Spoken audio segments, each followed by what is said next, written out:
Hello students, welcome to physics Wallah GATE Wallah. कैसे हैं आप लोग? इस गेट पीवाईक्यू सीरीज में ये क्वेश्चन गेट 2020 में पूछा गया था फॉर 2 मार्क्स।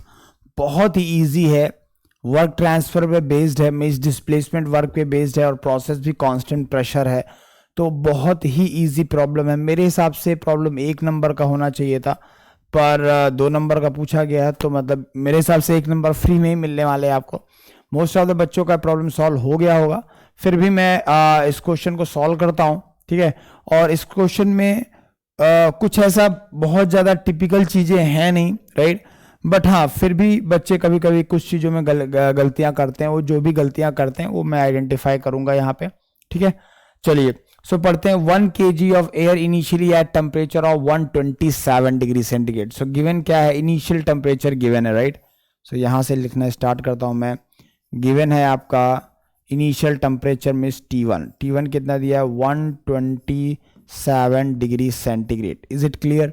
ठीक है। Expand reversibly at a constant pressure process जो है वो भी परफेक्टली डिफाइंड है और volume is going to be doubled, यानी जो V2 है that is 2 times of V1 है। V2 is 2 times of V1 है। If the gas constant of air is 287 joule पर केजी कैल्विन है, राइट। तो गैस कांस्टेंट में आर वैल्यू गिवन है। तो अगर आपको किलो जूल में कभी रखना जरूरत पड़ती है एज रिक्वायरमेंट के हिसाब से देख, क्योंकि किलो जूल में पूछा है तो होपफुली आपको यहाँ पे किलो जूल में ही रखना पड़ेगा इन फ्यूचर। तो अब मैं डायरेक्टली किलो जूल में ही लिख लेता हूँ, 2.287 किलो जूल पर केजी, राइट। इसमें आप बिल्कुल कंफ्यूज मत होइएगा।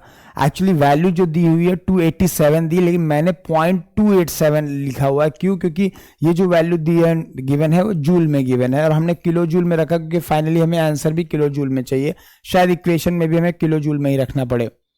The magnitude of work transfer आपको निकालना है। मैग्नीट्यूड ऑफ वर्क ट्रांसफर निकालना है। बहुत ही ईजी प्रॉब्लम है ये, बहुत ही ईजी प्रॉब्लम है। चलिए सॉल्व करते हैं इसको। जैसे कि आपको पता है कांस्टेंट प्रेशर प्रोसेस है, राइट। तो कांस्टेंट प्रेशर प्रोसेस के लिए क्या होने वाला है, ध्यान से समझिएगा। कांस्टेंट प्रेशर प्रोसेस के लिए जो पहले मैं इधर लिखता हूं।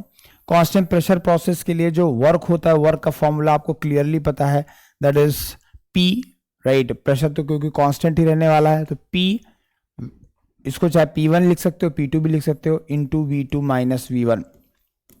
लेकिन यहाँ प्रॉब्लम क्या है कि V1 और V2 की वैल्यू नहीं गिवन है, राइट। इवन P1 का भी वैल्यू नहीं गिवन है। किसका वैल्यू गिवन है? टेम्परेचर का वैल्यू गिवन है। तो एक काम करते हैं, इसको टेम्परेचर के फॉर्म में लिख लेते हैं, ठीक है। सर कैसे लिखेंगे? बहुत सिंपल है। W इज इक्वल टू, आप P को अंदर मल्टीप्लाई कर दीजिए, आ जाएगा PV2 माइनस PV1। अब प्रेशर तो कांस्टेंट है, मतलब P को चाहे P1 लिखिए चाहे P2 लिखिए, बात बराबर ही है। तो एक काम करते हैं, यहाँ पे P2 लिख देता हूँ, यहाँ पे P1 लिख देता हूँ। ये अपने अकॉर्डिंग मैंने लिख दिया क्योंकि P2 और P1 सेम ही है। ऐसा मैंने क्यों किया? क्योंकि अब PV is equal to MRT वाला फॉर्मूला लग जाएगा। PV is equal to MRT लगाओगे जब, तो यहाँ पे क्या आएगा? MRT2 minus MRT1। सो MR मैं बाहर ले लेता हूँ तो आपको मिल जाएगा T2 माइनस T1। सर यहाँ पे भी दिक्कत है, यहाँ पे भी दिक्कत है कि T1 वैल्यू गिवन है पर T2 वैल्यू नहीं गिवन है। कोई बात नहीं, T2 वैल्यू हम लोग निकाल लेंगे। सर कैसे निकालेंगे T2 वैल्यू? देखो, आइडियल गैस इक्वेशन की बात अगर करें तो क्या होता है? PV is equal to MRT।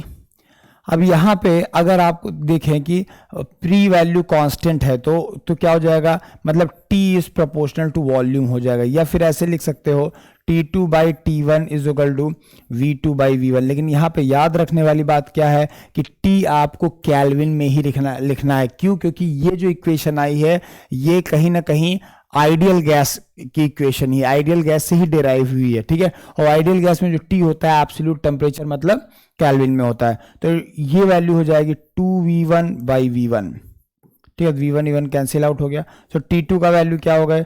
T2 का वैल्यू हो गया 2 इंटू T1। अब ध्यान से समझेंगे, ये T1 का वैल्यू कितना है? 127। अब इसमें हम कैल्विन में कन्वर्ट करेंगे तो क्या हो जाए? 273 ऐड करना पड़ेगा। अब जब 273 ऐड करोगे तो ये हो जाएगा लाइक 200 एंड 400 कैल्विन हो जाएगा। अरे भाई 73 ऐड होगा तो कितना हो गया, 73 ऐड हो गया 200 हो गया, 273 ऐड करोगे तो 200 और हो गया, 400 हो गया। तो ये वैल्यू आ जाएगी 400 इंटू 2 मतलब 800 केल्विन आ गया। Is it clear? अब आप वैल्यू बहुत आसानी से रख सकते हो। तो m का वैल्यू 1 kg ही गिवन है। अब हमें जूल किलो जूल में आंसर चाहिए तो r का वैल्यू किलो जूल में ही रखेंगे, मतलब 0.287 रख देंगे इंटू T2। अब T2 का वैल्यू कितना है 800 माइनस 400। क्लियर है? तो ये 400 इंटू 0.287 आ जाएगा। जरा इस वैल्यू को निकालिए। राइट, मैं भी आपके सामने ही निकालता हूँ, ठीक है, साथ में ही निकालते हैं। सो ये वैल्यू आपका हो जाएगा 400 इंटू 0.287, तो ये वैल्यू आ जाएगी 114.8 किलो जूल। तो ये बेसिकली हमारा आंसर हो गया, राइट, W। ये हमारा बेसिकली आंसर हो गया। तो कुछ था नहीं इस प्रॉब्लम में, केवल दो चीज़ें थी, राइट, केवल जो दो चीज़ें थी जो आपको क्लियरली पता होना चाहिए, ठीक है। क्या क्या चीज़ें हैं जो आपको पता होनी चाहिए कि यार पहली चीज़ ये है कि जो फॉर्मूला हम लोग रट्टा मार के रखते हैं, राइट, वो क्या, W=PV2-1। बच्चे क्या, पहली बात तो उनको समझ में नहीं आता कि ये प्रेशर V2 और V1 कैसे निकाले। या फिर एक टाइप का बच्चा हो सकता है, वो क्या कर सकता है कि इसको टेम्परेचर में ना कन्वर्ट करके P1 V1 और P2 V2 की वैल्यू फाइंड आउट करने पे लग जाए। पॉसिबल है। आप फर्स्ट कंडीशन में P1 V1 = MRT1 निकाल लो, वहां से क्या कहते हैं कि V1 निकल आएगा, फिर वहां से V2 निकाल लो, V2 जब आ जाए तो बस वैल्यू पुट कर दो, तो वो भी एक ऑप्शन है, राइट।